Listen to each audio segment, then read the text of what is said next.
Things are broadcasted live on Spectrum TV, channel 1303, and you can also watch us on YouTube or log into the Zoom link. If you are on Zoom and want to speak, put your little hand up emoji or just wave at us and somebody, I'm sure, will let us know that you're here. First item on the agenda tonight is the presentation of the 2024 Annual Town Report. And the Annual Town Report this year will be presented to Dolores French and is dedicated to Robert French Sr. And with that, if anybody that is here with Dolores would want to come up and listen to Audra read the presentation.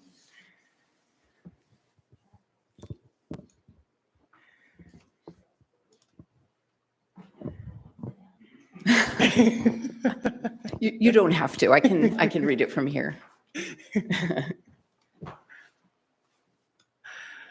And while Audra is reading that, I will pass out the reports while we listen. All right. Many people come and go through the town of Camden, making an impression over short periods of time, but some give a lifetime of service.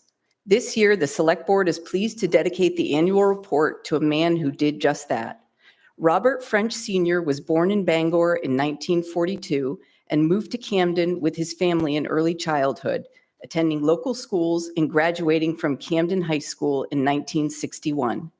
In 1968, he married Dolores Witten, now French, of Thomaston, and dedicated his life to fixing and building everything from school buses to ambulances to Camden's first Jaws of Life. As the lead bus mechanic for MSAD 28, he was well known by students and teachers for his eagerness to pass along the skill, especially to kids who wanted to learn. He would often give talks to student groups about this profession, and as a result, sometimes took on interns who would work with him in place of their study hall. A March 31st, 1988 article in the Camden Herald titled "Bob French Keeps School Buses Rolling" celebrated his first decade of service to the school district. It describes his philosophy of prioritizing safety as his greatest concern, followed by keeping the cost down for taxpayers. Bob was passionate about making do with what was available and getting the most out of almost everything. Like life, this work is always a challenge. Just when you think you have everything conquered, something else goes. For those occasions, Bob liked to first look for what he needed in salvage yards or his own personal collection of saved parts. He famously turned down a $200 trade-in offer on the first bus that needed to be retired, and instead made a deal where the bus could be used for storage by someone who needed it. In return, Bob salvaged thousands of dollars worth of parts to replace things when they broke on other buses. For more than 40 years, Bob kept the buses running while his wife kept everyone fed at the Camden Community Hospital and Camden school system. There's something special in a small town about familiar faces and familiar voices. Bob worked for 10 years dispatching the Camden Fire Department, and he received every type of phone call you can imagine, from life-threatening emergencies to curious kids. In his spare time, Bob kept himself busy building ambulances and leading the effort to improve extrication capabilities for Camden First Aid and the Camden Fire Department. It's easy to forget that it wasn't that long ago when the Jaws of Life and other advanced extrication tools were not available. Bob would teach the ambulance drivers how to use available hand tools to get people out of vehicles after an accident. But for as much as Bob liked teaching people to work with what they have, he also knew that a lot more people could be saved by procuring the Jaws of Life. Community access teams were formed by volunteers, and a massive fundraising effort was undertaken little by little to purchase the proper equipment. Bob appears in many photos and old Camden Herald articles promoting the work of the Camden, Rockport, Hope, Lincolnville access team and announcing the results of the latest raffle. The idea of the access team was to have a team of non-medical people to perform extrication tasks while freeing up the medical people to take care of their patients. At first, they didn't have a vehicle to take the team of people, nor the tools and equipment needed to rescue the person trapped inside. Bob's personal truck became Car 8, and he installed a radio and the ability for the tools to be stored in the back. Bob and others fundraised and eventually had a full setup capable and new vehicle. But initially, the lack of a perfect vehicle didn't stop him from doing a job that needed to be done. When the call came, Bob answered. He would load up and meet the small team he helped assemble at the accident scene. The town of Camden's vehicles, challenges, and processes will continue to change over the years as we work to meet new challenges. But we will always need people like Bob French Sr., who step up and get the job done, even when conditions aren't perfect. Bob passed away on March 13th, 2020, but his memory and contributions live on through many lives he helped save, and many vehicles are still on the road. Thank you.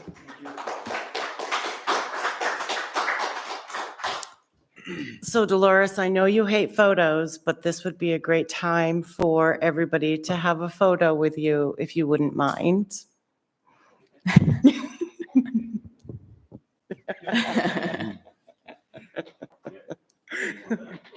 Yeah.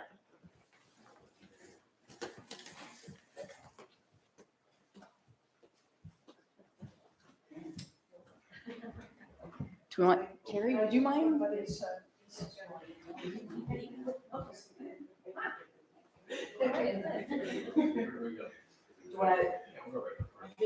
And then Tom can be in it too.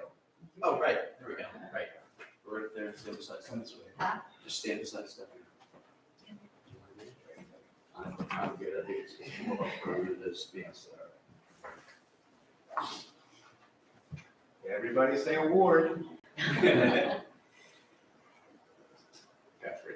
Thank you, thank you. Thank you.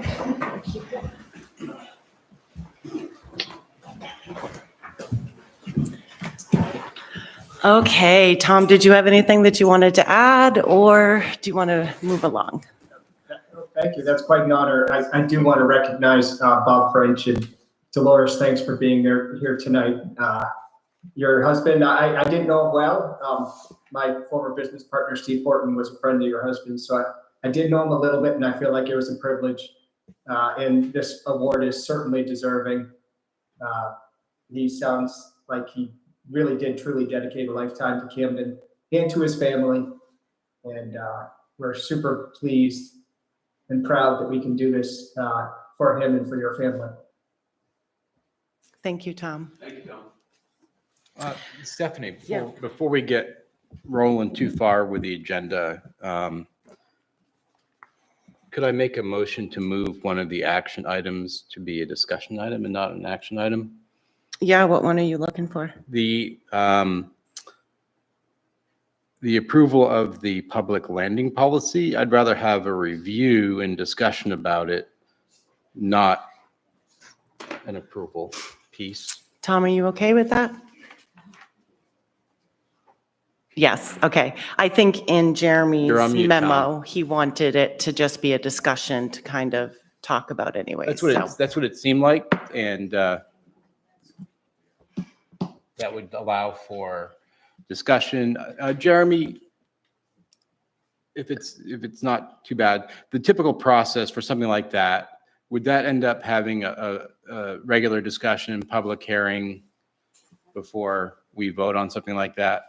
No hearing, because it's a administrative policy, so all of you can vote on it. So, Okay. it would be when it gets to a point where you're all comfortable with it. Yeah, okay, but I But I just certainly certainly wouldn't think- want to do that. Go ahead, Jeremy. I certainly think discussion is warranted, and not just an action on it. I mean, this was a draft that I drafted. You asked Yep. for a draft. I put it together, and you Yeah. probably, we haven't talked about it, so Yeah, Jeremy, That's- he's just asking to put it under the discussion, not the action item, so. perfect. All right. That's fine.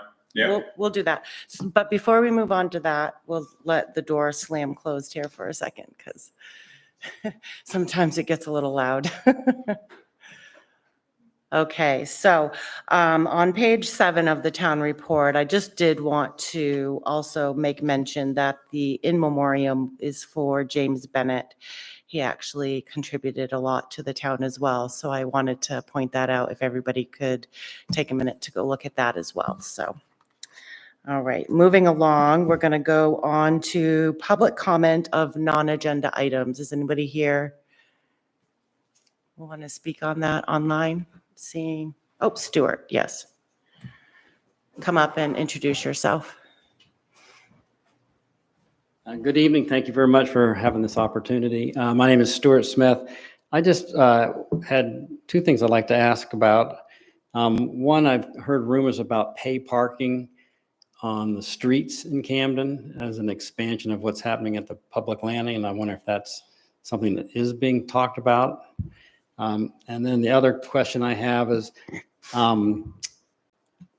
about committees. And I used to serve on two committees, the parking committee, and I also had a great time being on the dam committee. Yeah. So So always Stuart, good to the follow. committees is actually coming up tonight under 8A. Perfect. So we can talk about committees then. Okay, but I would love to see committees come back and get more involvement from the general public on things like parking and the dam operation and other things like that. So, Okay. thank you. Okay, anybody else here want to speak on non-agenda items? Seeing none, we're going to move on to select board reports. Chris, do you have anything? Well, there were a couple of resilient sort of meetings that we attended this past, since the last select board meeting. One of them was a Camden Can meeting at the library where architect with local ties went ahead and described work he had done about harbor resistance in different parts of the country. That was, just good piece. I think one of the elements that he mentioned was, when you do things like this, it doesn't just stop at your lot line that you have. So you definitely have to consider more than just you if you're a landholder. And then the other piece was on the McGonagall River Advisory Committee. And there were a few basic diagrams that were presented of different options: fish ladder, no fish ladder, reduced size dam, no dam. And one was missing, which was the current dam with no changes diagram for kind of an option C of do nothing. So the group agreed that there's more work to be done. The intent that the group has, really the next thing, is to do more community outreach, especially to landowners along the river, that's recognized as a need to do to get input. Even though there are the, basic diagrams, it's again, also kind of like Jeremy's piece. It's a starting point for discussion. But it was also a good point that someone mentioned, hey, we don't have a don't do anything diagram. That still should be an option. And I thought that was a good point that they had. Okay. Tom, do you have anything?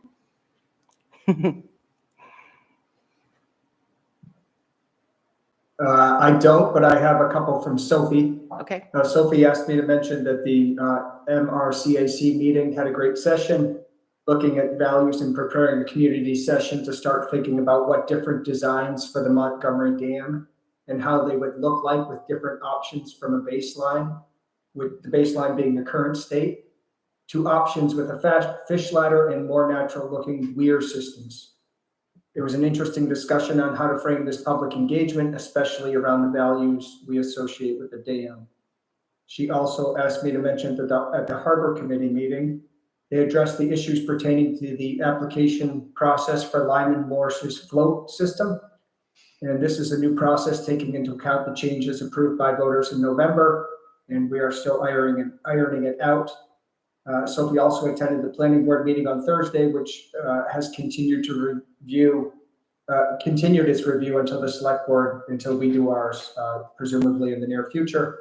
And Jeremy will be providing the select board with criteria and process for the select board to perform our review.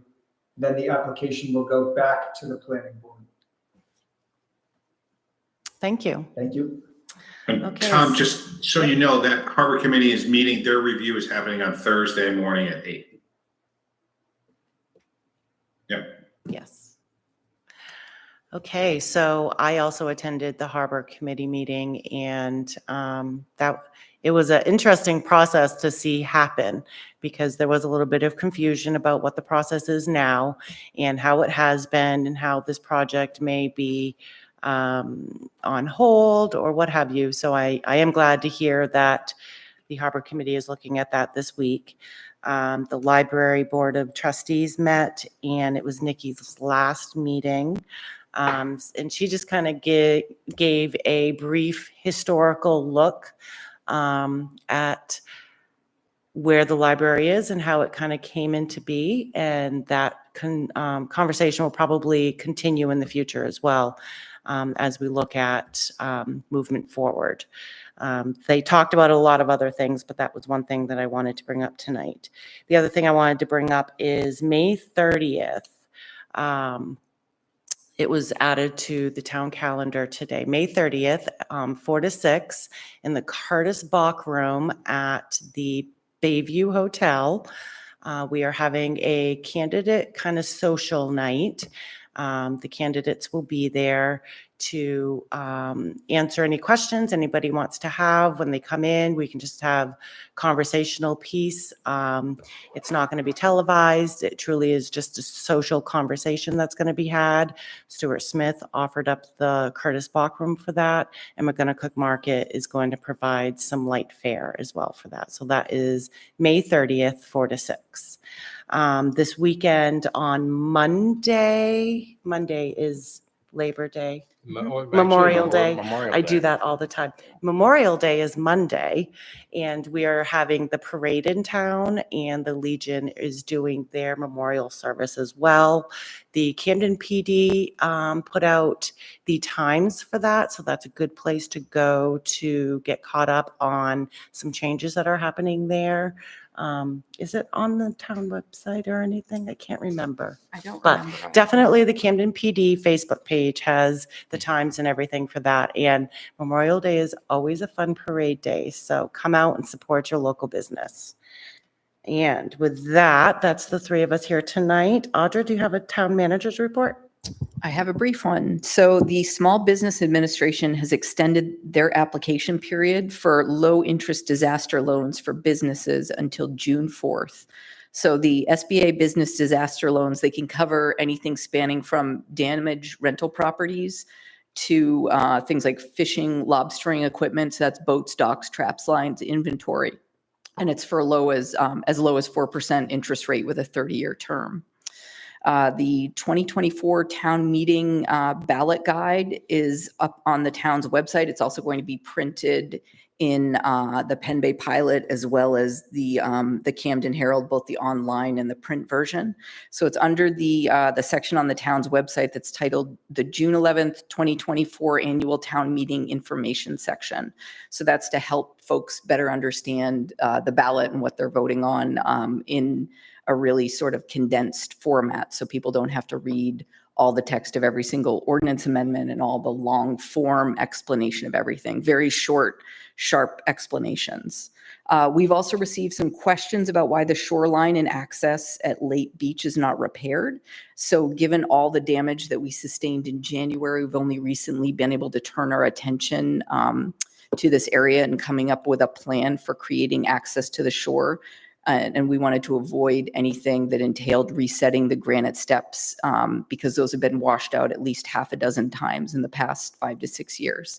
So we now have a plan that'll include, I can't remember if it's aluminum or steel, aluminum steps that can be pulled out if there's a storm coming and seasonally.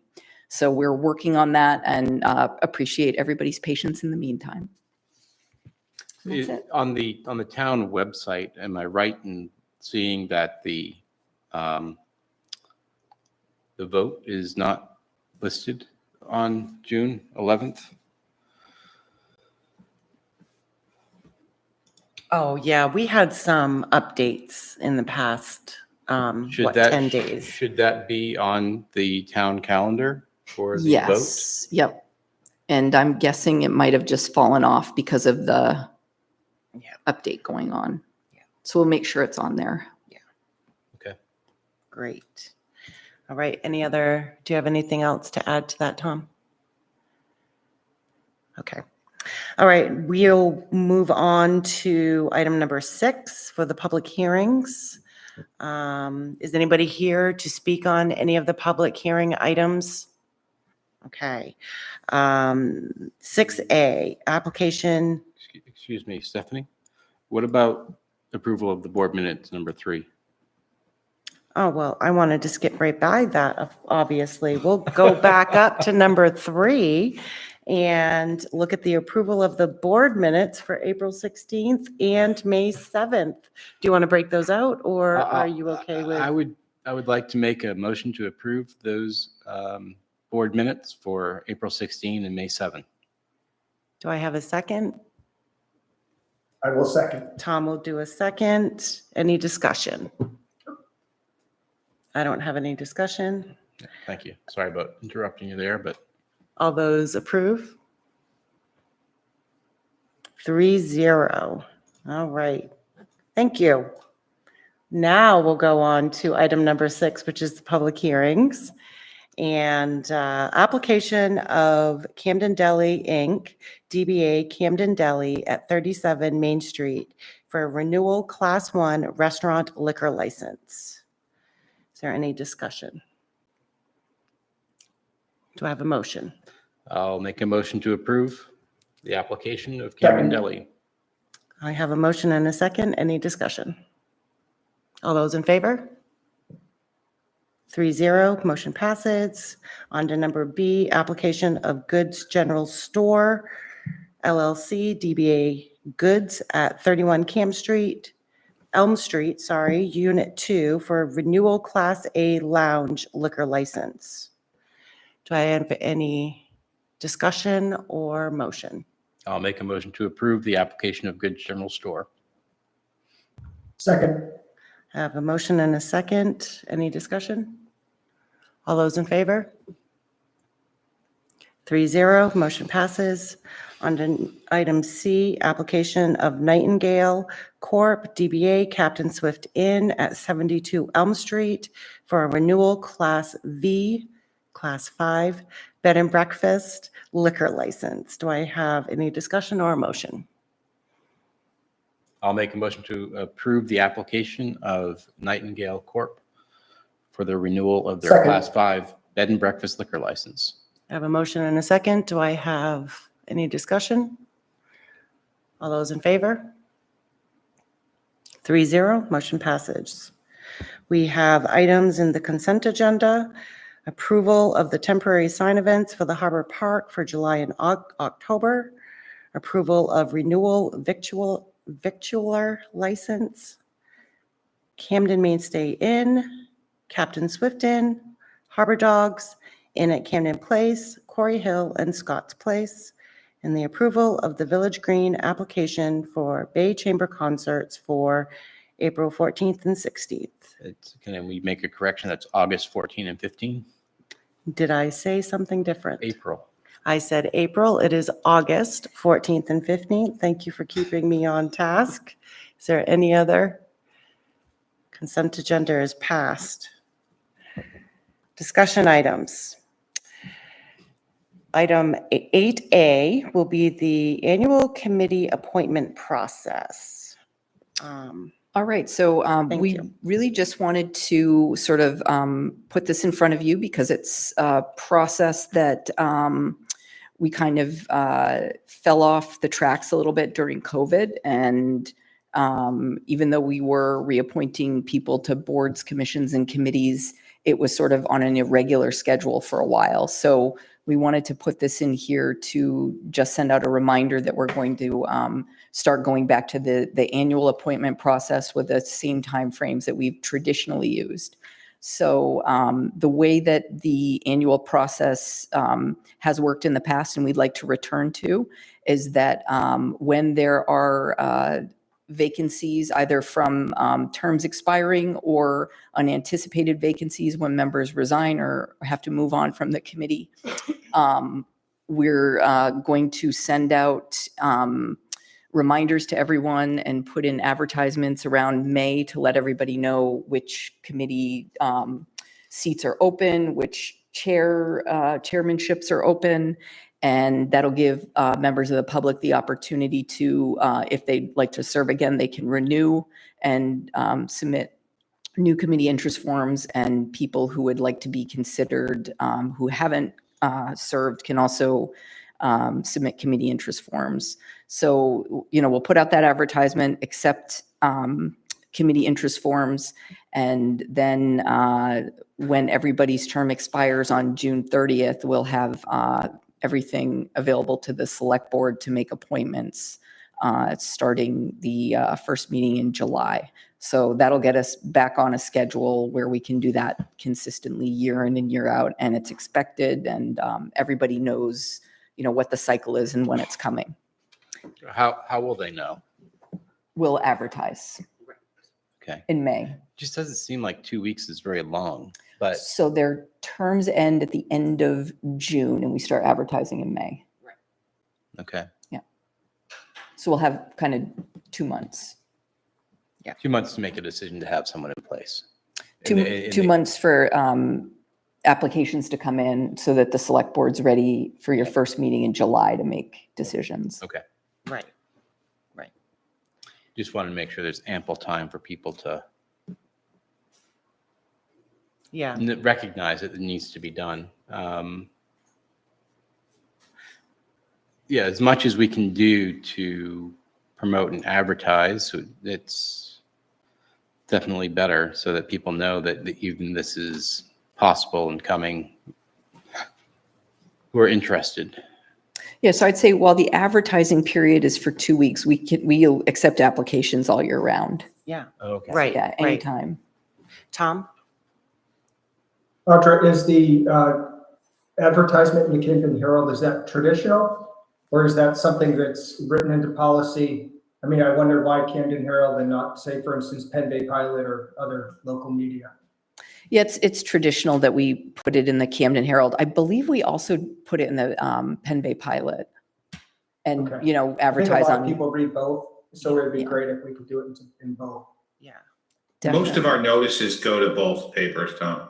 Okay, super.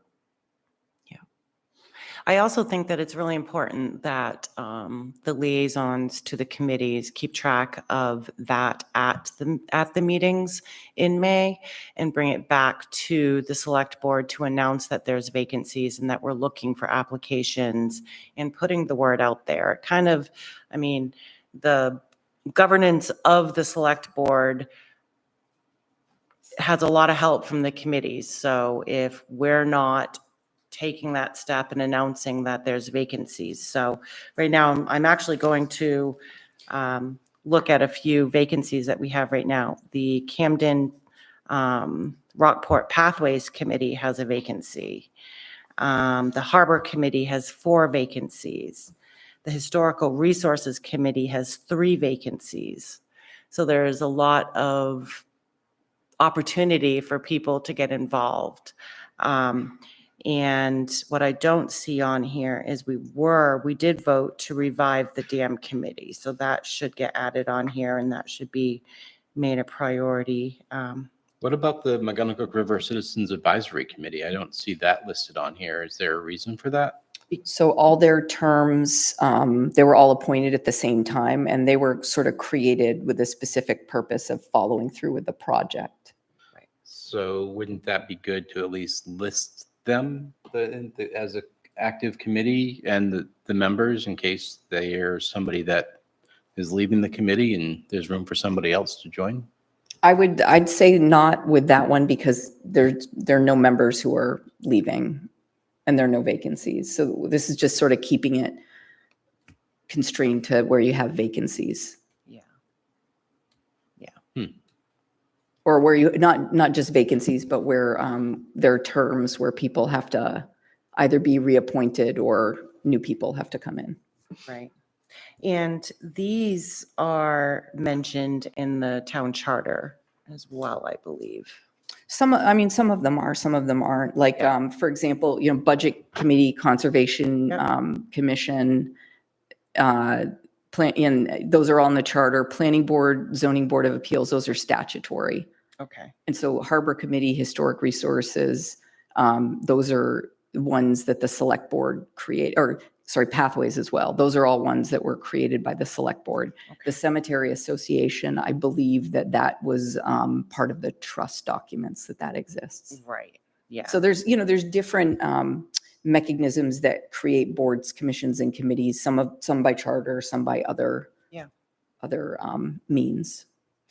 How many other committees do we have besides these and the McGonagall River Advisory Committee?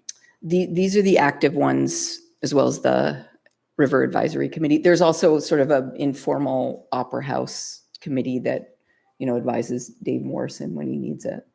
Now, what about like the parking? What was that? Was it a parking committee? Was it a parking task force? What was that group?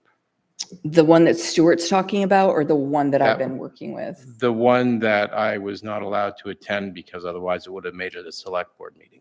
So the one that I was working with, that was more of a working group. So that was working groups. That's more of if there's like a project-based, project-based reason. And it's typically more of an administrative staff function if we need help with our work.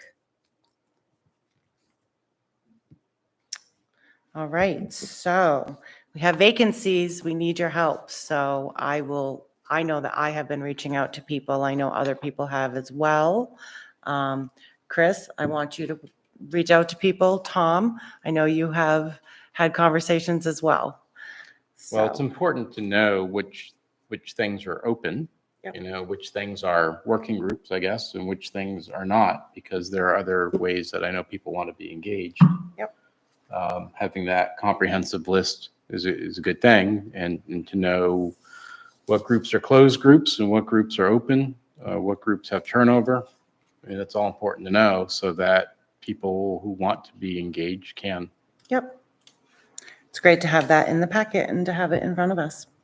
Is there any more discussion? Tom, do you have any more to? Okay, No, Audra, do you have any more? Thanks for the update. That's it.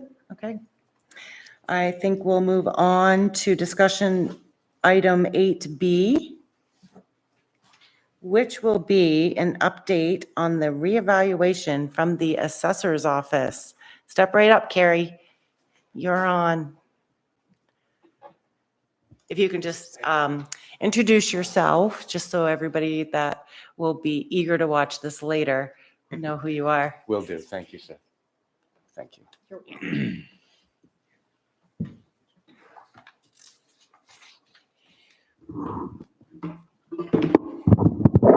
Let me get situated first.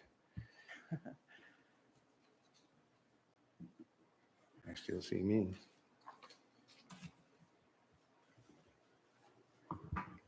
I'll try and talk while I'm doing this, but I can't promise good results. I'm Kerry Leishman. I'm the town assessor. And do you have to press any buttons to make it come on the screen?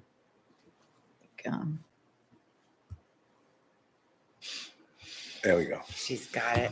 He's got it.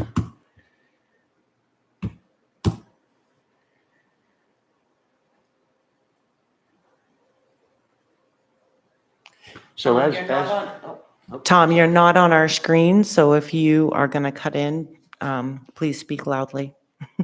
Will do. Thank you.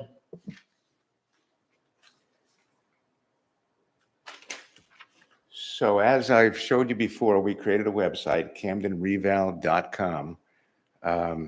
And we have been trying to put as much information on there as we can so that people are informed about what's going on, both timing wise and just philosophically, why we do a reevaluation, what's involved and all that sort of thing. And so I wanted to do two things. One was I wanted to let people know that it's out there. Please come and visit it, camdenreval.com. We have a lot of information about the reval. These FAQs go into a lot of detail about what goes on. We have videos that also do the same thing.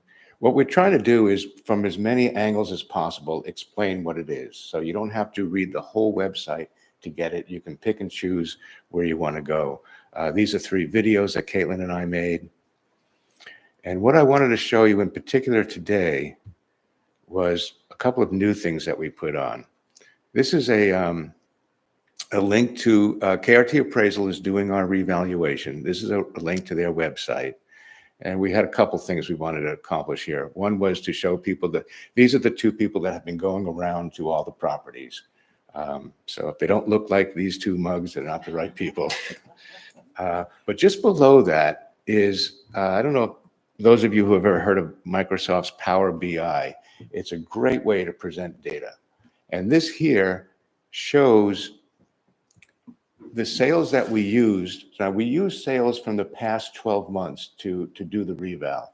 And so this shows the statistics where we're at right now. So to give you an example, I'm going to try to choose single-family homes, which is the most popular type of real estate.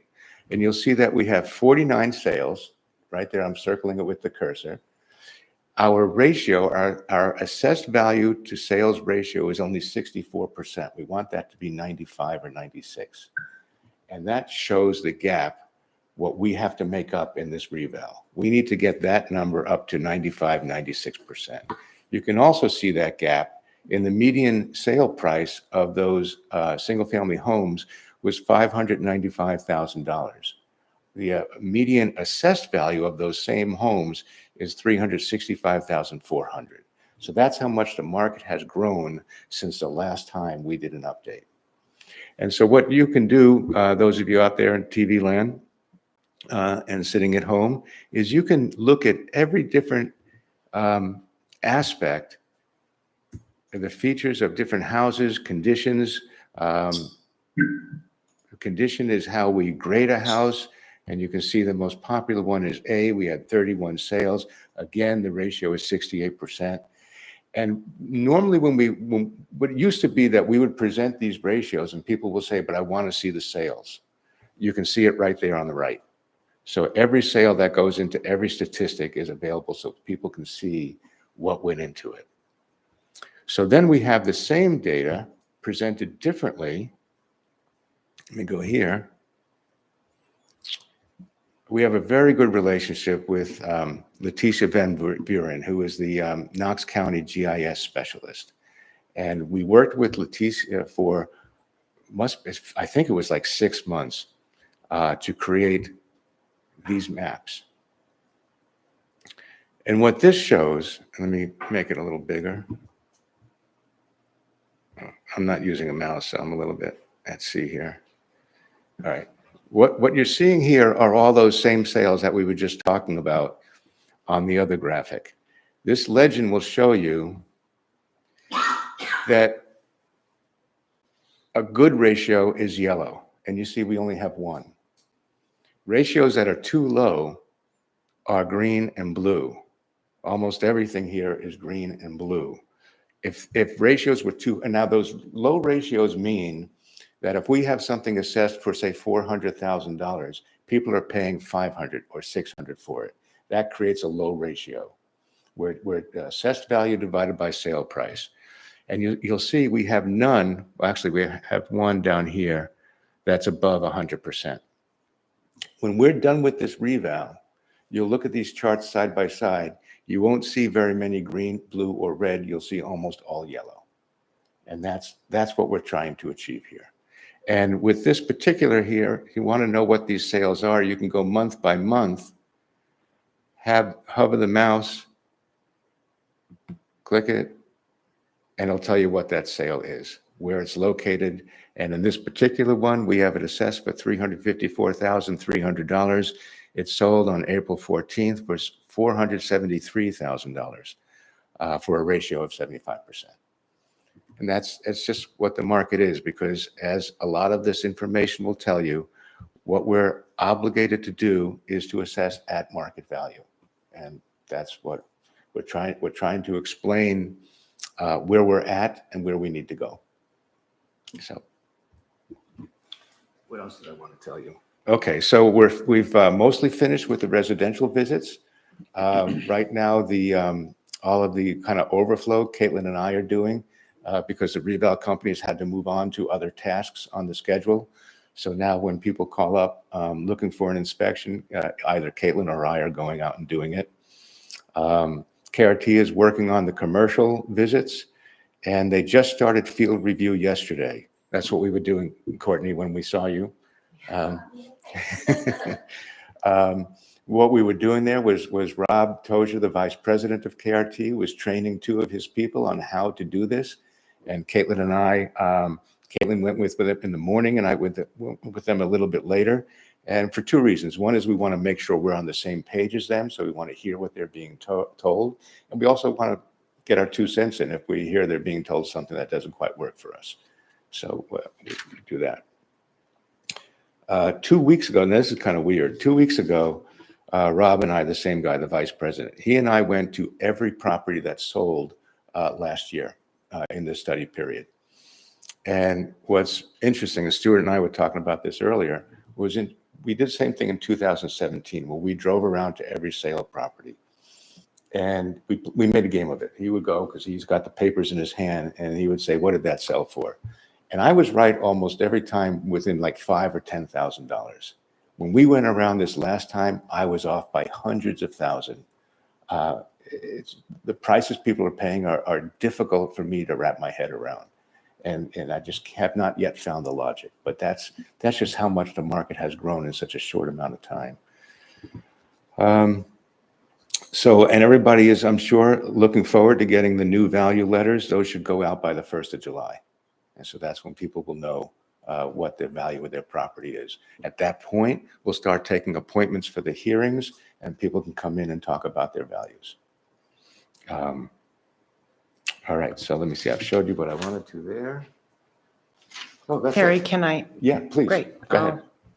So when we started this, one of the big pushes, and actually one of the big pushes that KRT is using in Bangor when they are going to start their Mhm. valuation. So I thought this was a pretty apt conversation to have, because Yeah. that was that they anticipate about a third staying the same, a third going down, and a third going up. Mhm. What I'm hearing is a little bit different, is that everybody should. This is a different market, and those third things are mostly about the tax impact, not the values. So everybody's value will go up, yet not everybody's taxes will go up necessarily. I think that's really important. Can you say that closer to your mic? Sure, absolutely. So a lot of values are going to go up. I mean, land is going up, and everybody's on land. So right away, you're going to see that go up. But because of these, like you were just intimating there, Stephanie, a lot of these values have just risen by a lot. So that can all go up, yet the mill rate will go down somewhat. So how the math works out will determine some people will pay less, some will pay around the same that they did, and others are going to pay more. Okay. And I don't know about the third thing, because this market's a little crazy. Right. But that dynamic is still in play. But still, it's based on the mill rate, and the mill rate will change. Yes. If the overall value of all the properties in town are now Y instead of X, Absolutely. the mill Absolutely. rate changes. So even though your house value may have doubled, if everybody's house value doubled in Camden, their taxes don't double. Exactly too. right, Chris. Yeah, exactly right. And the mill rate comes down to, I mean, what happens is we have the municipal appropriation, we have the county appropriation, and we have the school appropriation. So we add those together and divide it into the town valuation total, and that's how the mill rate's created. Yeah. Yeah. Yeah. Yeah, Bangor's a big deal. I know. It's going to be It's going to be a big deal. It's Yeah. been a long time. It's been a long time. It's been a long time since we did a revaluation here in At this 2004 level. at this level. Right. But we did updates in 2017, 19, and 22. Right. So it won't be that drastic a jump, hopefully. Which is also something that is really important. And the questions I'm asking is because I've been trying to explain this. So I'm hoping that when people are eager to watch this again, Mhm. that they have the information right there, is that we have done evaluations recently. Yeah. It's just to this depth. Right, exactly. And the letters for when I believe Austin came out to my house, I shouldn't email you every week and say, what is my evaluation on my house? I should wait for the letter to come in Right. to, Yeah, because we'll settle on the numbers just shortly before the letters go out. Okay. You know, we've been working on them. I have a general idea that I'm keeping to myself because they're fluid. Right.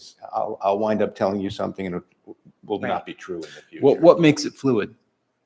Well, right now we're studying what we've done and seeing where the inequities are. You know, we look at the numbers, we say, oh, this is off here. We got to make an adjustment or this. And then that ripples through a whole bunch of other things.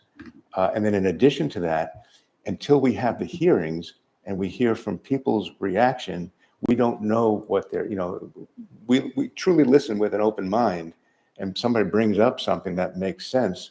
We not only fix it for them, again, it might ripple through on other properties. What is something that people end up helping you correct? What's a couple of examples? Well, the easy thing is like the number of bedrooms and bathrooms in the house. A big one, because it has a large impact on value, is view. Somebody might have had a nice ocean view 5 years ago, but now their trees have grown up around it and they don't have that anymore. That has a big impact on value. Yeah. So, you know, and that's one of the things that I go out fairly often. People want me to see that their view has changed. Right. And you know, the mistake would be to own the value. This is not my value. This is everybody's value. Mhm. So there's no reluctance to change if it's warranted. And we truly want to hear from people, and which is why we're doing this website. We're trying to reach out. You remember my failed attempt called Coffee at the with the know. Assessors. It was a great idea, I was say, a but great it didn't idea. work. I know, it was a great idea, and I appreciate the, Caitlin had a very good idea recently too, which was to create on the text alert system a checkbox so people can have assessing things. And then maybe we can do the Coffee with the Assessors again by telling people who are truly interested, because it's just hard to reach people. Yeah. So if we know who wants to hear assessing stuff, maybe we'll get more people to come in. Yeah. So I wanted to kind of back up with the public hearing portion of it. Sure. So a lot of people are going to hear public hearing and they're going to be emailing us. While I love to get the feedback, they should really be emailing your office, because the public hearing doesn't happen here. Right. What'll happen is they'll get a letter from KRT saying what their new value is. And in there, there'll be an 800 number they can call to schedule a hearing. So they don't even email me. They call KRT. KRT will schedule the hearings in 15-minute segments, and then it's going to happen by phone. Okay. So that they don't have to come in. KRT will call them. The way it works is they'll make appointments, say 4 appointments from 3 to 4 o'clock, and we'll call you sometime within the 3 o'clock hour. Okay. And they have, by contract, they have to do as many as people want to have. So they'll have a window that people will, I think like a 10-day window, people can call in and sign up for the hearing. And as many people call up, they will schedule hearings for. Great. How will people know what to bring or have prepared for such a hearing? That's a good question. And proof, if you have, you know, some people just want to understand the process. Yeah. And actually, most people just want to understand the process. They want to know 2 things. How did it happen? And did you do the same thing to my neighbor? And that usually satisfies most people.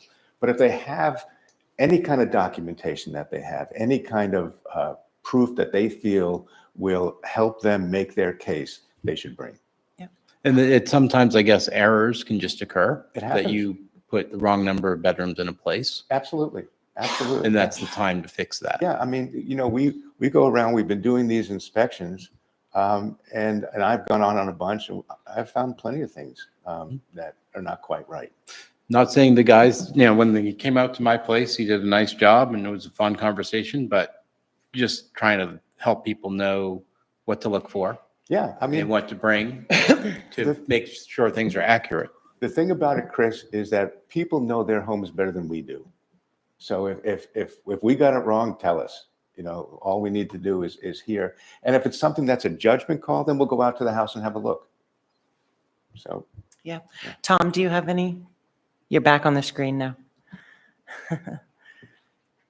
No, thank you, but it's been very informative. Thank you, Gary. You're welcome. Thank you, Tom. Okay, Absolutely. anything else?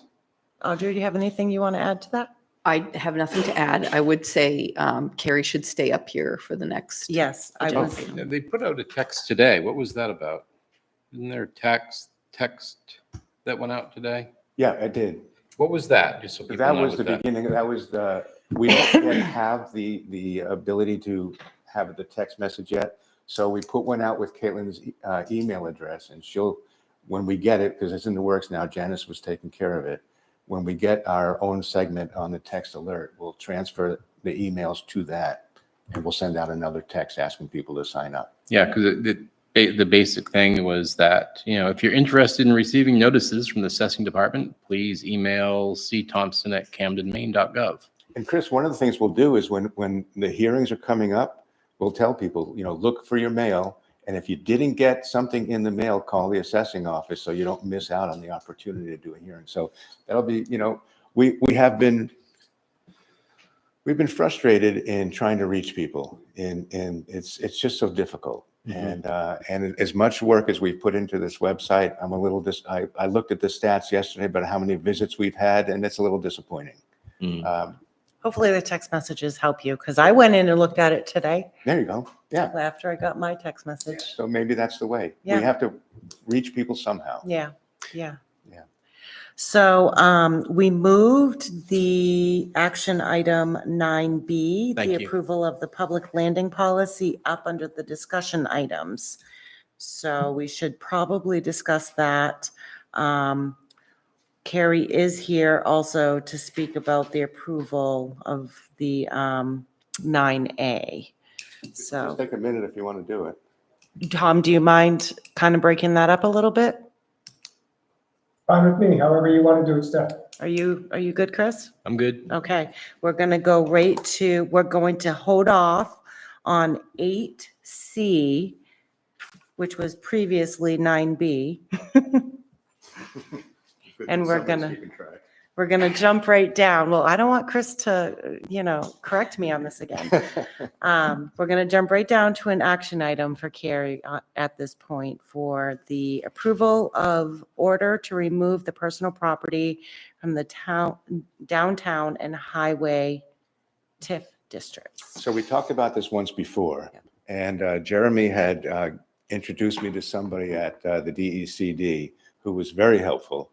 And she gave me the advice that I brought to you, but she also said to me, I'm not positive I got it right, so let me do some research and I'll get back to you. Well, she did more research, and remember what we decided before was you were going to put it on the ballot and the town was going to have to vote on it. When she got back to me, she said, only the select board needs to vote on it.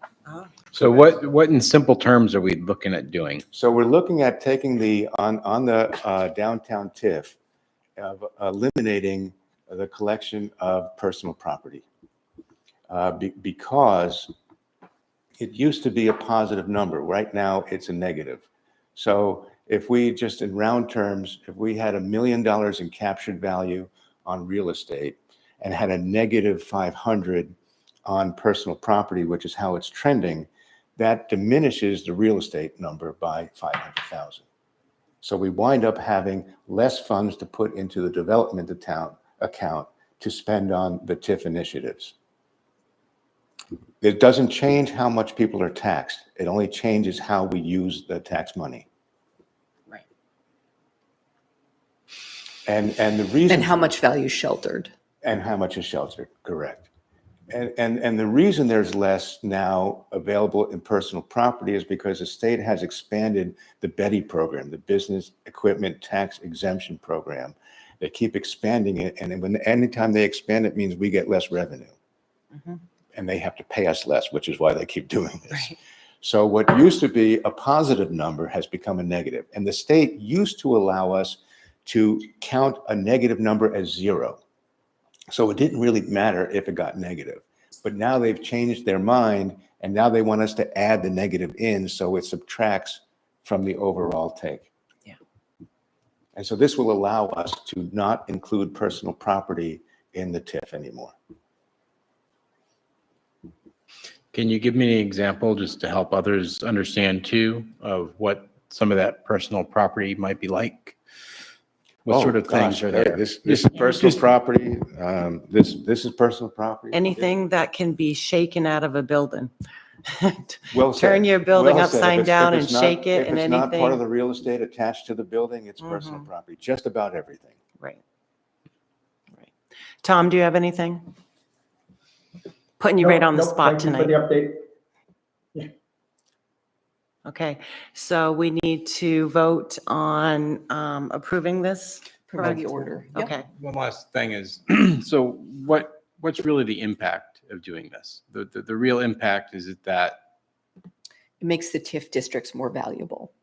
okay, And again, Chris, it doesn't increase or decrease anybody's taxes. right. It's just a pivot and roll from Pivot in the road. all the, Right. Yeah. Now, I have a suggested motion if Bureaucracy. you want it. sure. right? Okay, you want to read it? Want me to read it to you? You can read it if you All would right.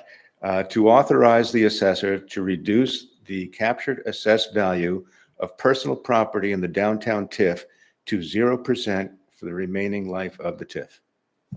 Do I have a motion on that? I'll make a motion of what he said, which again, which is also written right in here too. Reducing the assessed value of property, personal property in the downtown TIF to 0% for the remaining life of the TIF. Do I have a second? Second, Any more discussion? All those in favor? 3-0, motion passes. Thank you very much. Thank you. All right, we're going to jump right back up into discussion items, and I believe, Jeremy, you're on deck for 8C now, which is the approval of the public landing policy. The review of. Do you have anything that you want to? It's going to be the review, not the approval. Yeah, right. I think Yeah. that's appropriate. I guess I'll just jump in. As you know, we've talked about, and we've had vendors request to use the public landing. We've had a lobsterman that fishes out of the harbor, wanted to sell some lobster, and we have harbor dogs there currently, and Camden, popcorn that Courtney Suforth runs has been there. But there's really no formal process for seeking vendors, or how many vendors will we have, and what are the responsibilities of the town, if any? What are the responsibilities and expectations of the vendor?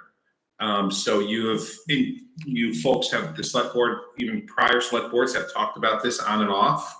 And you folks have discussed it briefly at the last meeting, and I think you came to an agreement, although there was no vote, but I think you came to an agreement that an RFP type of process was kind of needed for that. And in order to get there, we kind of need a policy on what kind of drives that RFP process, and then what drives you folks to approve such vendors at the public landing. And at the last meeting, you had talked about, I think everyone kind of agreed that a max of 4 vendors, that would be including Jason at Harbor Dogs, was included in that 4. So what I had drafted is, and this is very much a working draft because I don't want this to be really my document. This is the town's document and your document for allowing and vendors on the public landing. So I put this together.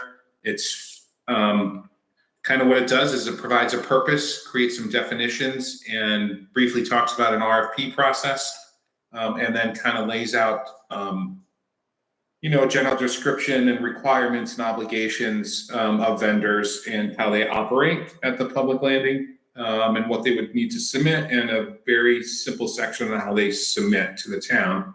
And those would be, you folks would approve those as it's laid out. But again, this is very much a draft. You haven't reviewed this. I wanted to have the ability for you to talk about it, and let me know what is good, what's not good. There are some corrections, some edits that need to be done, like spelling and some of those things. I got this out. We want to make sure to get your agendas out ahead of time as much as we can. So this went out early at the end of last week. So that's where we are. I don't know if you read it, you have any questions, you want to touch base about it. I do know that There was some comments that were submitted from Tyler Smith today. So that's all we've received. I'm sure that there's some vendors that are interested in trying to get something moving. And again, I know this is not generated from town staff, but this is kind of been generated over time by the select board over the last few years. So here's where we are. And I really think that the process that we have currently doesn't work. It's really a broken process because it doesn't give people an opportunity to submit and the town, you folks, the opportunity to choose. And it doesn't really lay out what stipulations will be in place and again, what the expectations are. And I think this is what this document does is at least starts that process. So Yeah. I'm here ready to listen. And Audra, I don't know if you had any comments or anything on it, but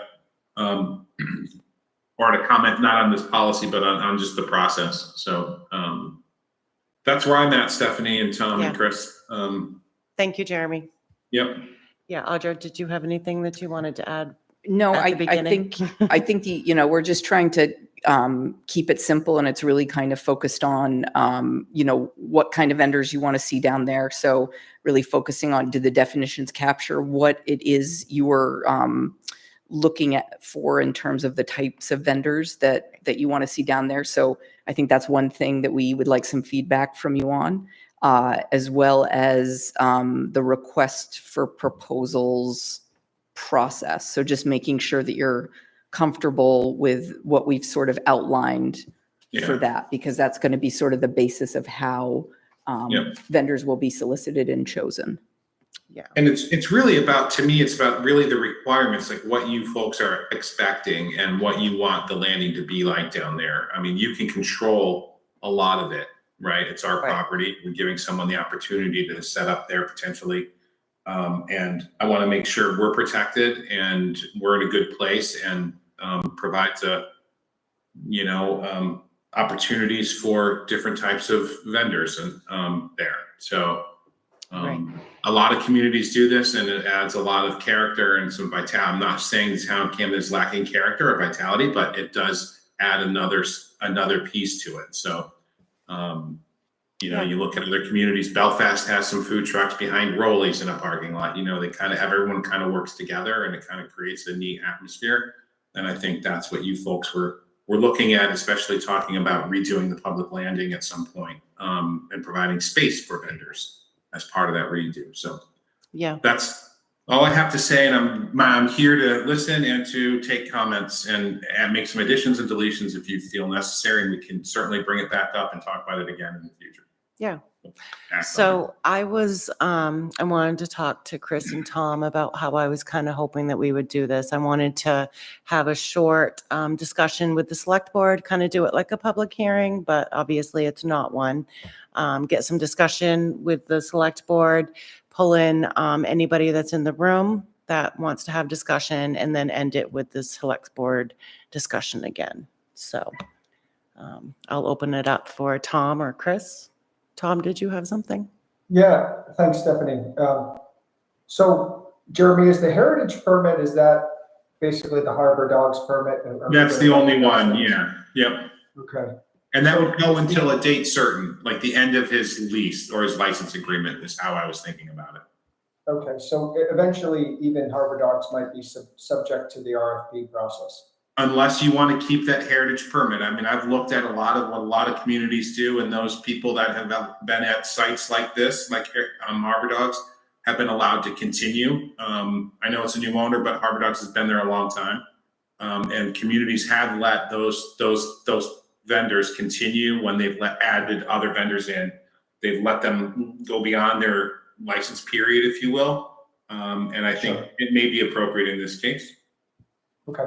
And then does this allow room for someone like Mark who requested to sell lobster on or fishermen that want to sell? It does. It does. And I made specific mention of that, Tom, because I knew that was, I think that it's a no-brainer to me. If you're going to allow vendors, we have a fisherman fishing out of the harbor. It's a no-brainer to allow fishermen to do that, sell lobster, and this does allow that. So that would be included in the 4 permits? Correct. Okay. If you want to Does do this that allow in for- another way, we can do it.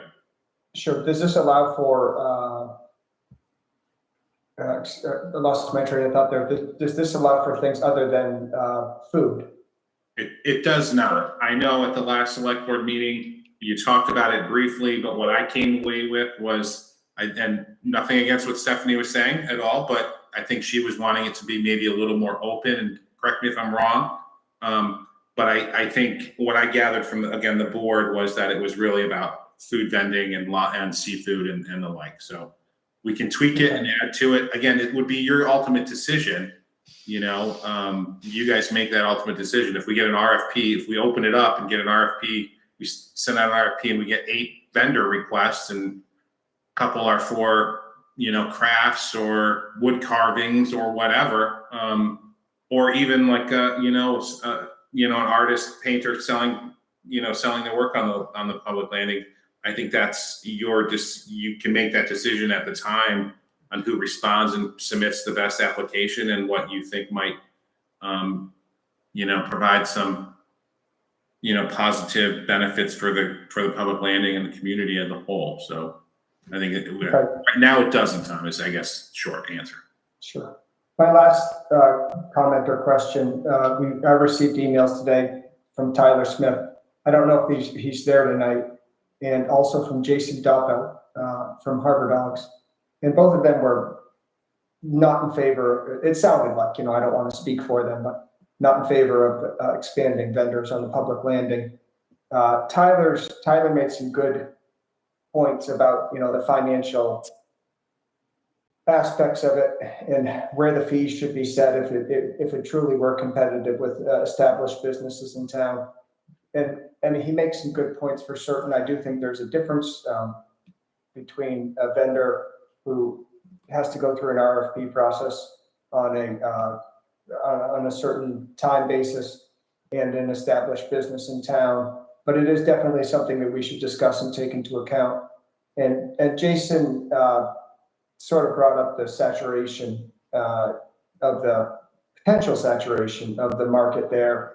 And he also made mention in his email about the shoulder seasons.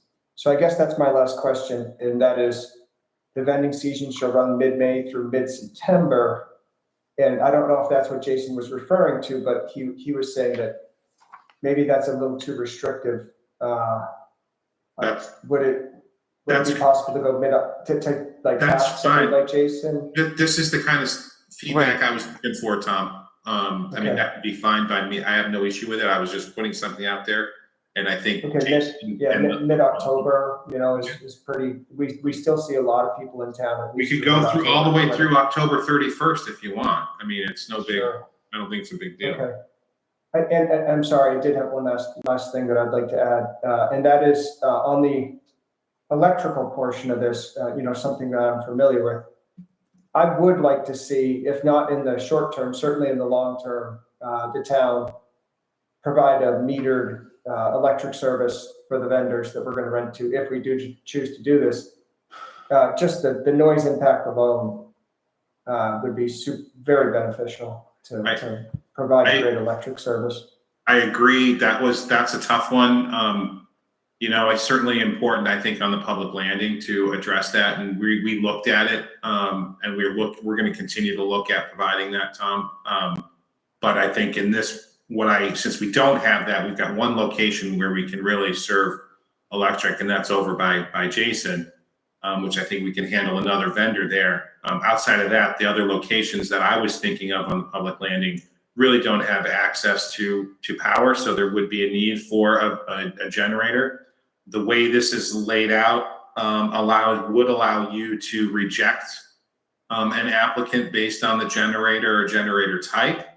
And I get it. I think the ultimate goal will be to have power down there, and we're looking at that, Tom. We just don't have it right now, and I was trying to get to that 4 vendor number that you guys kind of agreed to tentatively last time. Sure. Not to get too microscopic on the generator, but I mean, you can start with a generator that has low decibels, and as they age, so we'd have to at least discuss how that's going to be enforced. Yeah. So That's a very good point, and they're required to provide, if they're gonna use a generator or need a generator, they're gonna provide that information as part of the packet. And within here, it does talk about if we get complaints and they're verified complaints about generator noise, compliant with our noise code, right? We have a noise standard in town, so if someone is outside of that, those regulations and those standards, then we have the right to terminate that agreement based on non-compliance with the town noise standard. Ultimate If goal you is ask for- power. Yeah, if you ask for specification on a generator, you should be able to get decibel, Yeah, noise decibel off that specification, and then you can do something to make sure that it stays within a tolerance of that. yeah. It does talk about decibel level in this draft policy. And it's something, when we put out the RFP, we could put that in there, Tom. So we're addressing it up front, and it doesn't have to be like a back end of enforcement action. Right. Yeah. Thank you. Yeah. So one thing that I wanted to bring up again is the fact of just having food trucks be on here. I mean, I would really like to open up the discussion on the types of vendors that could possibly be down there. I don't think that they should be of like kind. If we do move forward with this, I think that we already have the harbor dogs. It sounds like we're almost encouraging a lobsterman to come forward. I think that's probably food enough if this moves forward, in my opinion. I think that 2 other spots for other things just seems appropriate. So I would like to have a discussion with Tom and Chris about your feelings on that. Well, the question that I too have is, taking a step back, do we really want any vendors there at all? And if the answer is yes or no, how does like the aquarium being there, does that count as a vendor sitting there on the, just let me continue. Yep. That is another use of public property. And then I know, and thank you very much, Jeremy, by the way, for putting this together. You did what we asked, which was come up with something that we can talk about. And it's a lot easier to be creative once you see something that's there.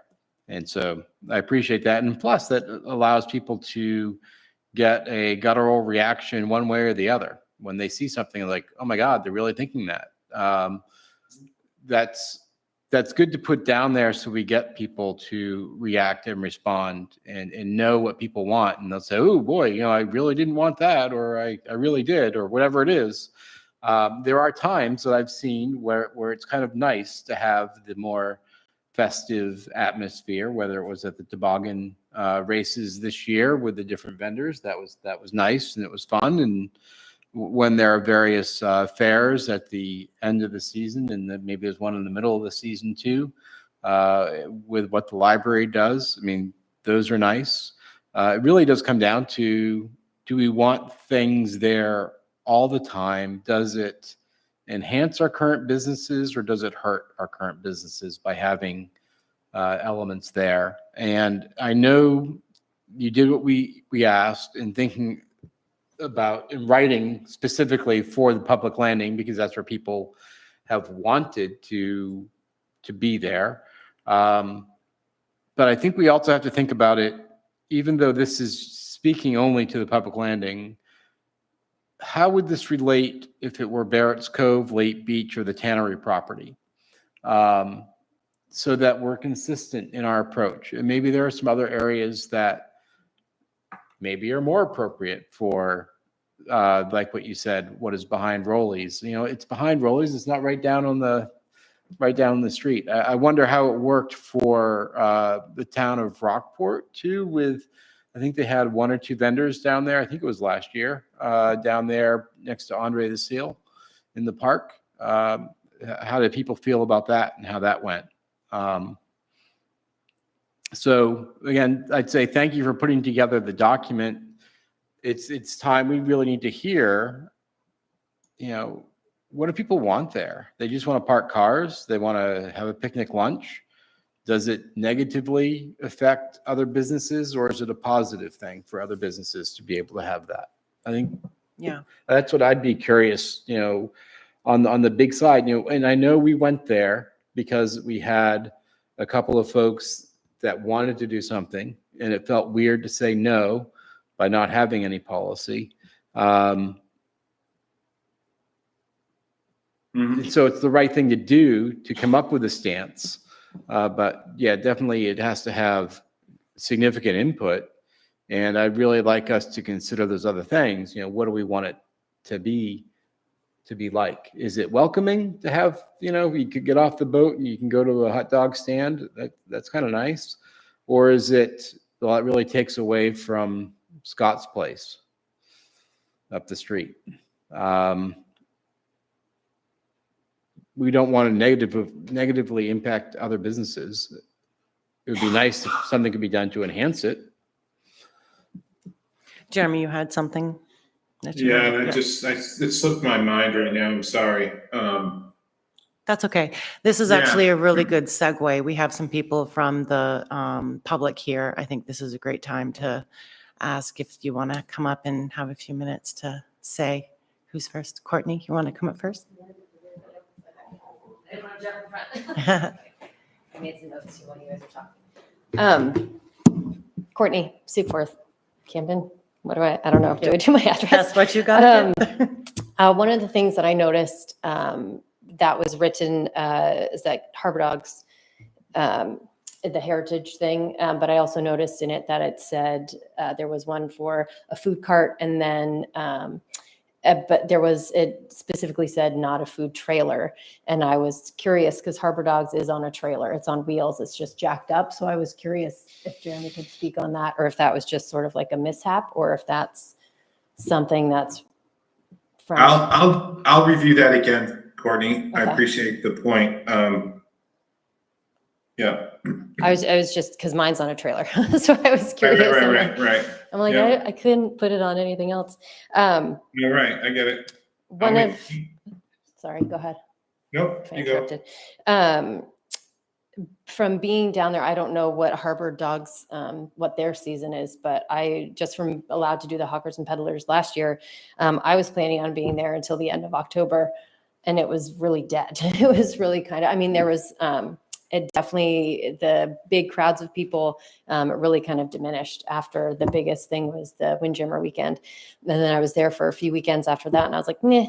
Like it just wasn't I mean, not saying that somebody else wouldn't be able to draw more stuff. I was just doing popcorn, but I did notice the crowds were a lot, and it was much older, like leaf peeper kind of thing. So Right. that was just something that in the hearing you guys. That's a good point because you're supposed to be open down there 75% of the season. Right. That- Yeah, on and that's what there, I so saw. And that's then a you good could get point. penalized or have your thing taken away if you didn't, comply, which is great, have that in there. But I was like, that's really tough because usually it doesn't get super crazy busy until school's out, which can be anywhere from early to mid-June. So that was just a point that I wanted to make. The thing about the saturation, I liked, everything that Tyler and what was the other Harbor Dogs guy? Is that who wrote Jason. in? Jason, thank you. I like the idea that you guys had, like, well, if we're not gonna have another hot dog place down there, so keeping it open to lots of other things. I don't think it's necessarily going to saturate our community because there's still in the summertime, like you can go in and there's lines anywhere you want to go and sit down because there's just so many people that flock here. So I don't think it's necessarily going to take away from the restaurants or anything else that's down there. Like, I mean, Harbor Dogs doesn't sell anything that Peter Ott sells or Blaze sells. Like, and I don't think it's going to take away from Scott's Place necessarily either, because I just went to Scott's today. I didn't go to Harbor. No offense to Harbor Dogs, but people who go to one place or the other. So I don't know if that's necessarily something to be putting too much effort into, but that's just my opinion. The parking spaces, I'm curious, the ones that were down where the touch tank aquarium thing was, is that going back this year? Yes. Okay. So, because I was thinking, I'm like, there's a lot of space down there, and it wasn't, I don't know what what it is. It just seemed like there was a lot of space that could be used for even a couple vendor spaces there, other than just one touch tank. And why couldn't sorry. Like touch tank maybe be moved on the other side of like the harbor master's office or something. For whatever reason, I remember that there was one at some point or something on the other side of Pixley's office. Might have started there. Did it? I mean, it was bigger than, it was more of like an actual touch tank, not just like an aquarium, but just thinking about other places, because I was really shocked when the discussion happened at the last meeting where you wanted to give up parking spaces. And I was like, oh my gosh, what? Like, what do you mean taking away parking spaces? Like, parking's so hard. Anyway, but that was just a thought that I had. And then just, you guys are talking now about Lobsterman and some sort of thing. Just an idea of maybe having, if Lobsterman wanted to sell like off the boat stuff, maybe not having it in this, like keeping food separate from Lobsterman, because, do whatever you want to do. But it just seemed like Lobsterman and prepared foods are two totally different things, because you're doing raw versus prepared. So it just seemed like two different things for food related things. And that was it, I guess, really, for right now. That's all I got. Thank you, Courtney. Of course. Is there anybody else that wants to speak? Jason?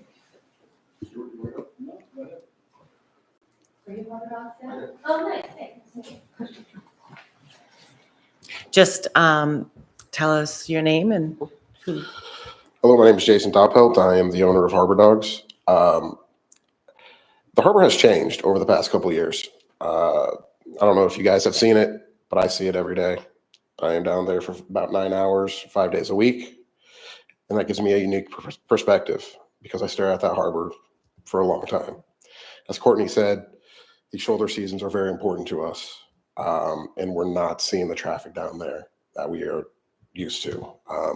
Pay for parking has really affected those shoulder seasons. And it's just not giving the traffic needed to support extra vendors at this moment. Where was I?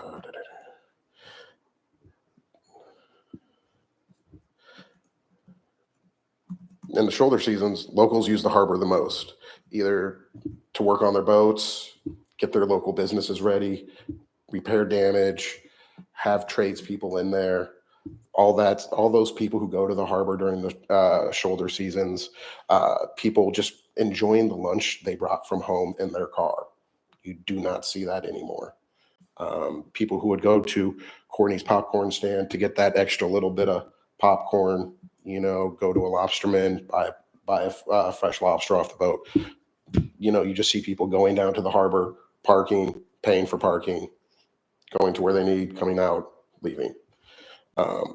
Especially in the shoulder seasons when the locals really, really use the harbor. And those are the seasons that we use to pay our bills. We do make our profit for the 2 months, July and August, a little bit in September and June, but it's not that much. Now, all these people, especially the tradespeople who are working to repair the damage, get all these businesses ready, they now have to work against the clock, watching their car, trying to figure out, am I going to get a ticket? What's going on? They can't even focus at the task at hand, which we really need them to do to get their job done, to get all these businesses open.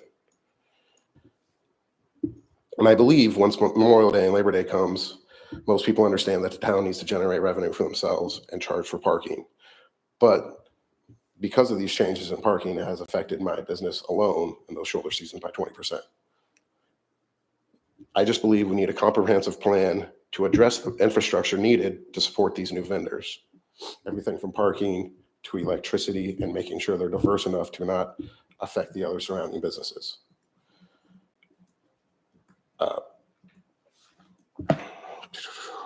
I just want to know that the town is how much money the town is gonna spend to, build infrastructure for to support these businesses, and how they're gonna do to drive more people down to the harbor to make these businesses profitable, regardless of what they are. Because I am for having a few extra vendors down there. I believe somebody selling fresh lobsters would add a ton to our harbor. I believe having some services down there, maybe somebody who wants to give chair massages, do custom airbrush t-shirts, stuff like that. I think that would go great down there and help bring people down there.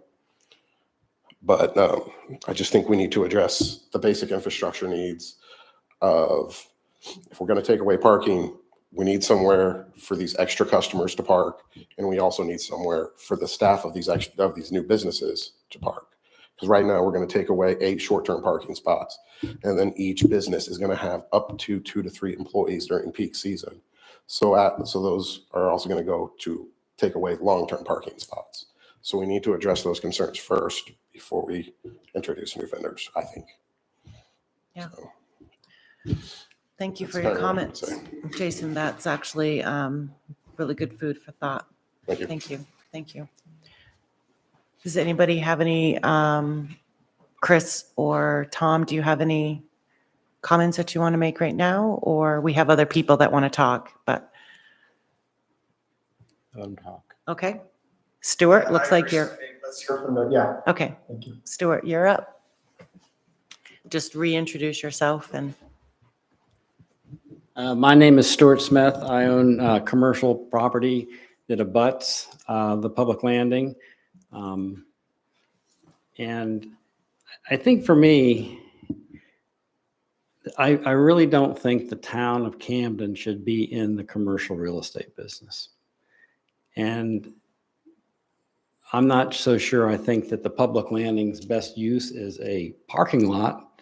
I mean, it seems a little strange to have a parking lot at the edge of the prettiest harbor in New England.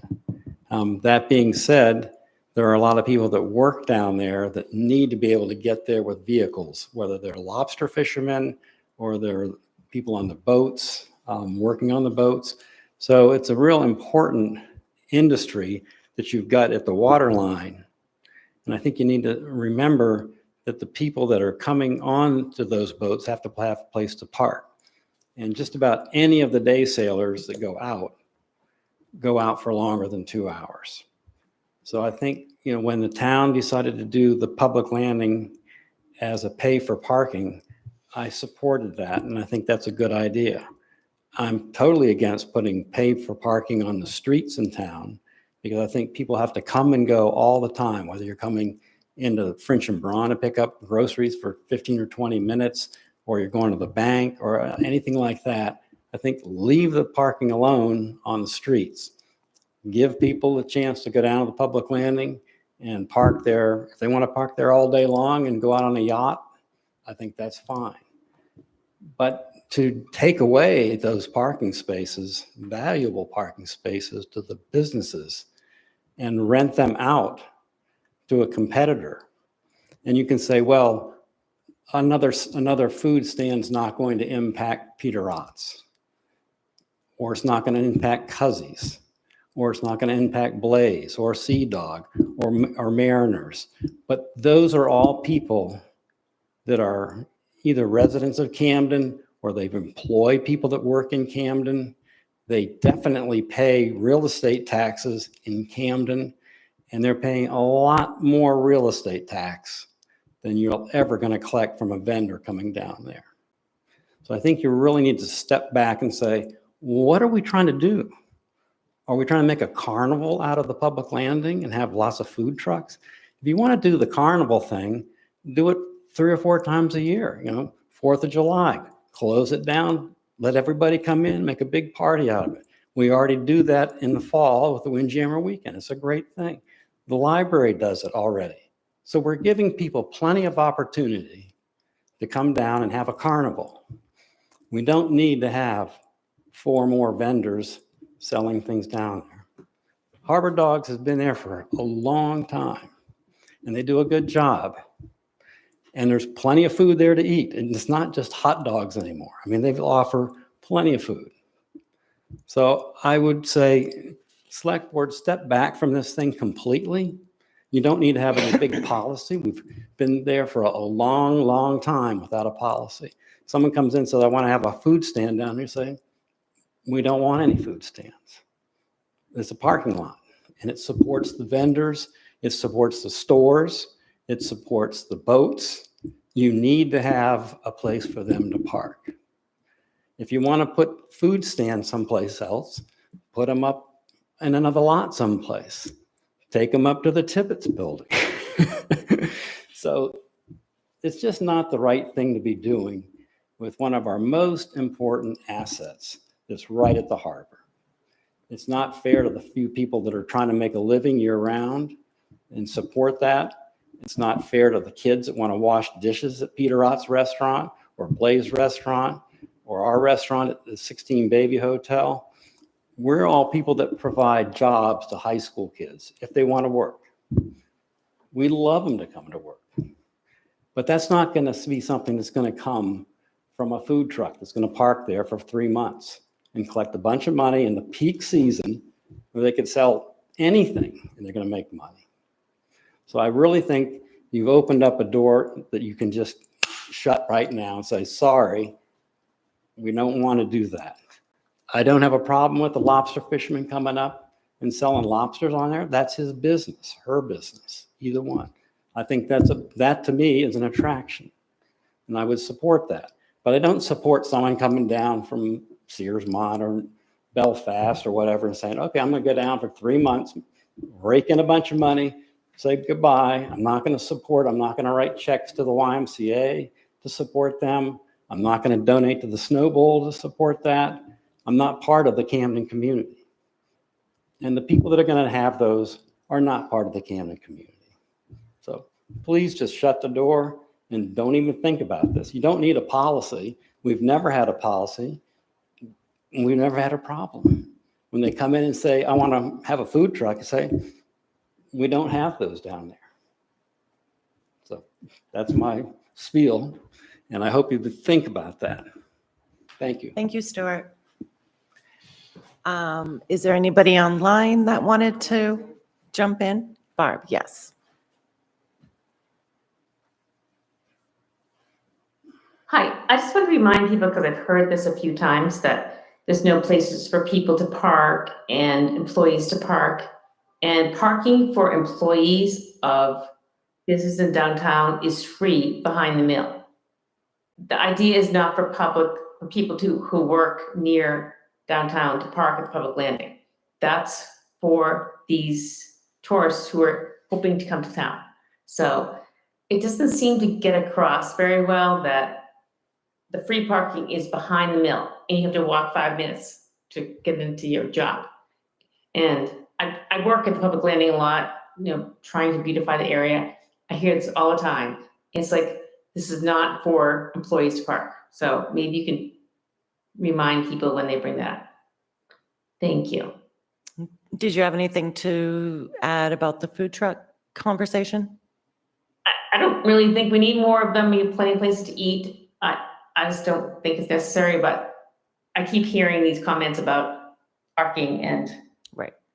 We just need to keep reminding people that's the public landing is not for local people to be parking at while they're at work. Yes. Thank you. And Kristen, Kristen, I think. Yep. Yes. So my name is Kristen Smith and I'm from Camden. And I just wanted to make a quick comment about, Courtney said something about, oh, there's always lines at restaurants. This isn't going to take away. But every single person who would buy lunch at a food truck is not buying lunch at Peter Ott's and not buying lunch at Sea Dog and at the Smoothie Shack and all these other places. So it is actually going to take away business. Every time you add a new restaurant, there's going to be people who go to that and she'll go somewhere else. So I personally would love for the whole public landing to just be a park, but I don't think that a parking space is a good way to measure these businesses either, just cost wise. I know that that's been said before, but if you do decide to have them, you've got to really think about the costs for that. The other thing I wanted to say is, if you were to ask someone, would you rather have public landing, would you rather have parking spaces or a food truck? A lot of people might say food truck, but would you rather have a food truck or would you rather have a public park? I think almost everyone would say public park. So just think about that, and think about when you're talking about revenue, what the value of that space is. It could be a value in monetary amounts, but it also could just be the value to your community. So I too am against any further food trucks down there. Yeah, Kristen, I'll just add a little bit there because Tom has for at least the last year spoken about having the public landing be a park. And it was an idea that just really blew my mind. And I was like, there's just no possible way that that could happen. But I have talked to so many people in the business community and at my Rotary clubs and up and down the coast and when I go on my snowmobile trips, and everybody knows about the Camden Public Landing. And man, how many times people have actually said that to me, how great it would be to have that be a park. So I am, it's been a slow turning of my thinking on it. And I think that's something that I think a lot of people in Camden have a hard time with, is envisioning that just being a park. How is that going to take away from the town, or is it going to add to the town? So I appreciate these conversations happening on that sort of topic. But I want to get back to the vending policy and see what Tom and Chris, where we're landing.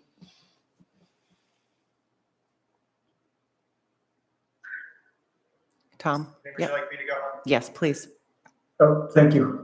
So when I think about this, I think about specific people who have come to us with seemingly good ideas.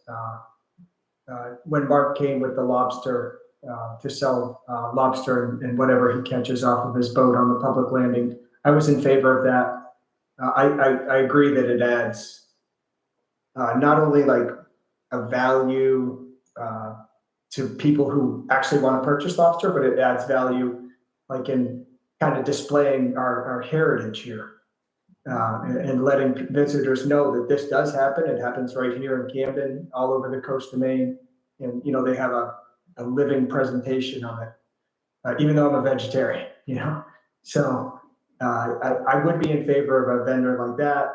When somebody who has a low impact comes to us, Courtney came with a popcorn stand. To me, that was a low impact vendor. And I wanted to be able to accommodate and be flexible for something like that. But having said that, in order to do these things, we need a policy. Somebody brought up non-competitive, so if we already have a hot dog stand, we don't allow a second hot dog stand. And my first reaction was, maybe not. But it is something worth discussing anyway. A food truck that sells hot dogs and lobster rolls, does that compete with a food truck that sells Mexican food? Or whatever, however you want to think about it. So I think this is a worthwhile discussion, and everybody's brought up a lot of good points. I do think that food trucks or some type of vendors down there could enhance this idea that we have for more green space, more of a park-like atmosphere on the public landing, really taking our most valuable real estate and using it for things other than parking, enhancing our community. I disagree with one comment about necessarily people from Belfast or Searsmont coming in.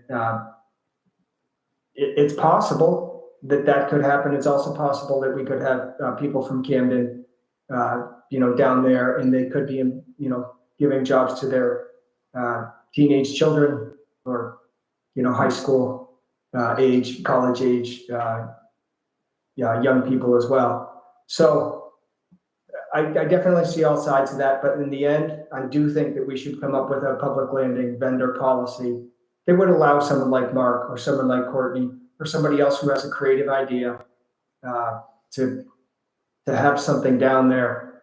And I'm open to the idea of trying to mitigate some of the competing interests so that we don't have vendors who are just competing head to head against each other after they've made an investment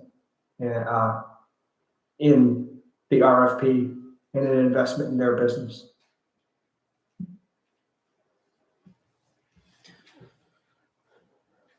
my inclination would be to put a pause on this for a while. I mean, it's an interesting proposal, but going with the just say no, might be the policy. That is still a policy, even if it's just say no.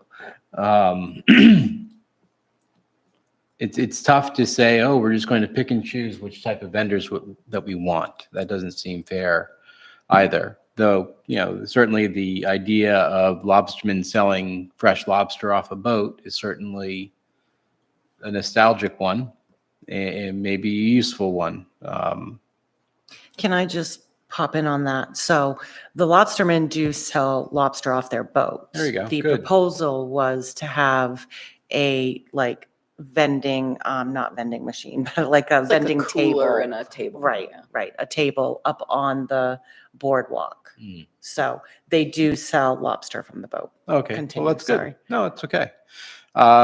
It was interesting hearing Jason's perspective on being one who's down there a lot. And it's kind of funny because I stopped going down there too. I would go down there and I just felt it was kind of annoying to have to pay. And so I was one of that 20% that stopped going. And it's an interesting piece on making the visit transactional as a result of doing that. So it's where I personally stand, but that's just me. It doesn't mean it's the town's policy. It's just, yeah, it's interesting that you have that perspective because you're there and how that may affect business and the use of it. I totally get it. There's more to go here, but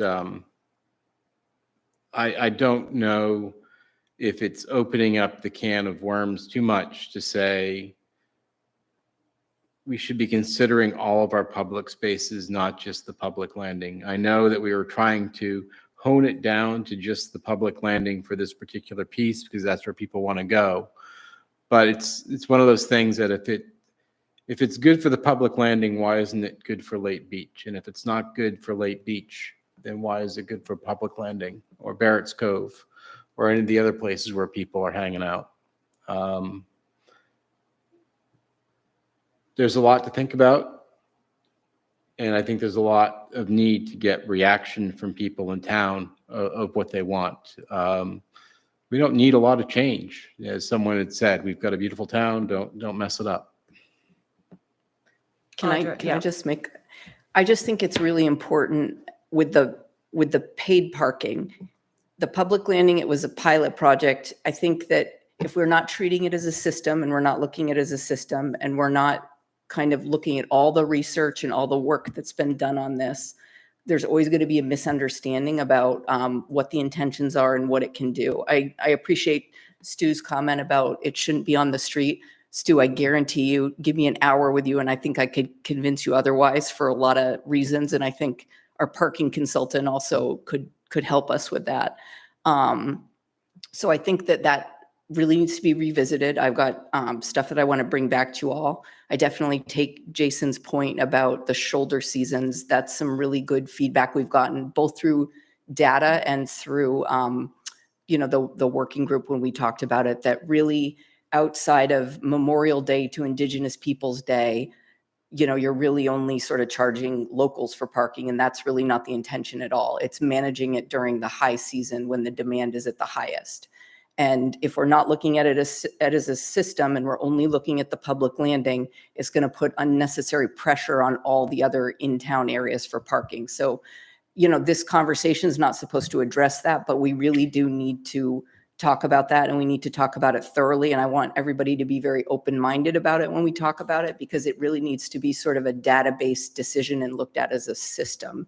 And this is sort of not the conversation when we're talking about specifically vendors at the public landing, to bring in everything from paid parking to looking at every single one of our parks and vendor policies. Like, we were asked to do something pretty narrow and we did. And I do see your point though, Chris, that, why isn't what's good for one space not good for another? But, we're trying to keep this tight and constrained so it doesn't balloon out into a much bigger project and conversation at this period in time. So I think, we've probably gotten a lot of good feedback, to go away with for now. I would say that, this is probably something that we're going to want to come back to the select board with and ask if you want us to pursue this at all, or, is this something that there's just too many other ancillary things, like Chris was saying, with how we look at other public spaces, and then also the conversation about paid parking, that we need to, settle that before we return to this. So one other thing I wanted to kind of add into this conversation is we are going to be having a parking issue when we start working on the bridge. And that's just right around the corner. Main Street is going to have a major parking problem going on. So I think that the conversation is going to balloon into a much larger conversation that we're not even prepared to talk about tonight with. So that's how I am looking at this right now. There's a lot of things in this document. I don't think that's necessarily true about the bridge, because that work's not going to happen during the high season. Okay. Yeah. So I'm only gonna make one small comment on that, and then I really want to just move on, because I don't want to open it up, but that project's not going to happen during the high season, so it's just No. going to have a pause, because it's going to be a Yeah. long time going and working. Yeah, they're not doing construction during the high season. Logistically, it's too much of a challenge for them. Okay, that's actually really good information. Yeah. Thank you about that. So I think Audra is right for tonight. This isn't an action item. There's a lot of things in the proposed policy that conversation would either have to be bigger or a different kind of decision than tonight's going to bring.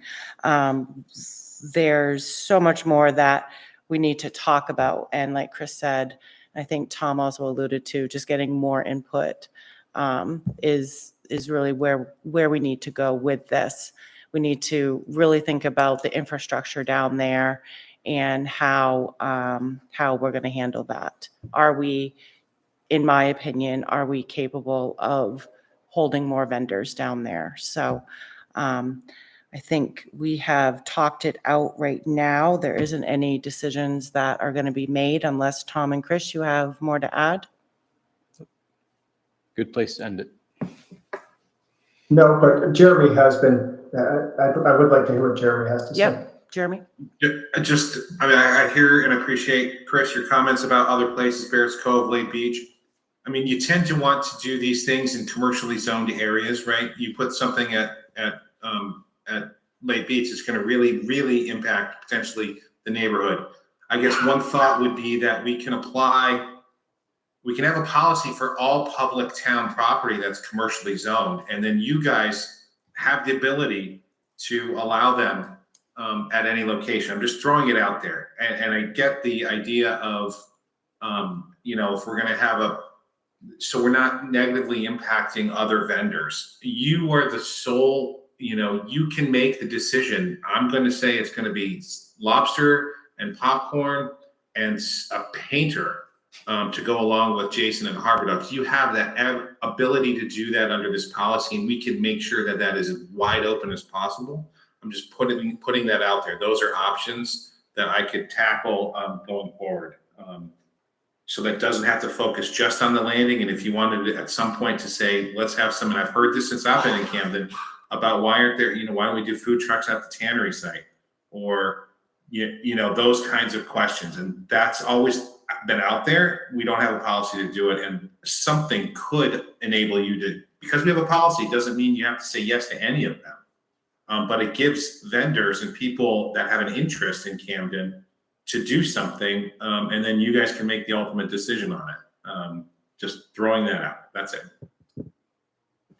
Thank you for your perspective, Jeremy, Yeah. and the work. I mean, don't think that. No, I get it. It's all good. Yeah. No worries. Our position is definitely, or at least my position is, we needed to see this. We needed to see something.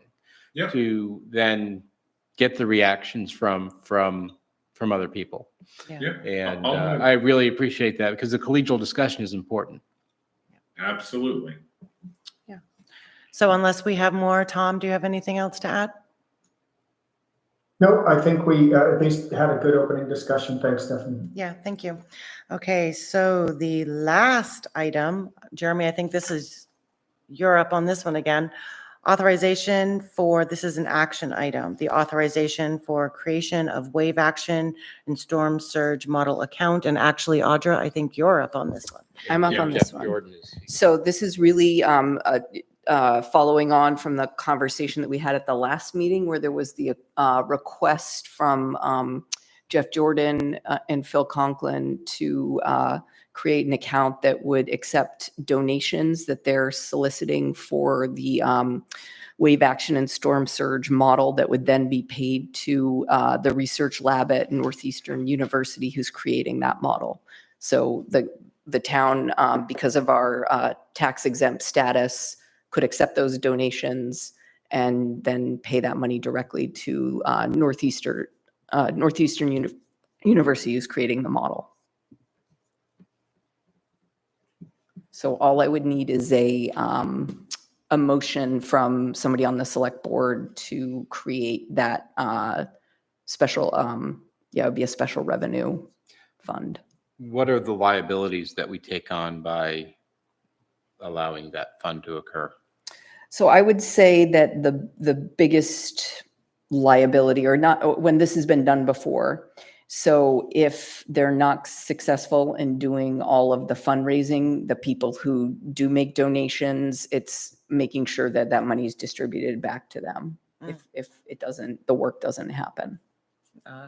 That's happened before where I believe and it was much smaller scale. It was the mural on the side of the 5 and dime, the building to that parking lot. And it just took a long time for that mural to be completed. So we had a few people saying, Town of Camden, where's the money that I gave you for this? And it wasn't really the town. We were just, kind of that, pass through. Yeah. And again, the benefit to the group that wants to do this is it make it more of a 501c3 tax. It's piece. tax exempt donation. So that's the benefit that they receive is that their donators can do it in a tax exempt way. Correct.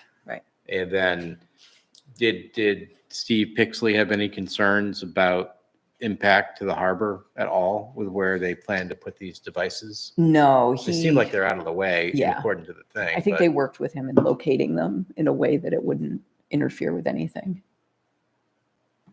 Tom, do you have anything that you want to add to that? I think that this is a great opportunity for the town. Yeah. I mean, the work that Phil and Jeff and Julia and all those people who have been involved, the amount of data that we could gather out of this and the intelligent decisions that we could make with it, informed decisions. This is our path forward on finding out what we need to do to make the harbor resilient.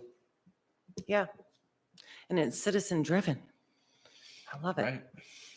All right. So I think we're at the point of making a motion. Do you need us to do anything specific or just what is on the? Just what's on the action item, you can make a motion.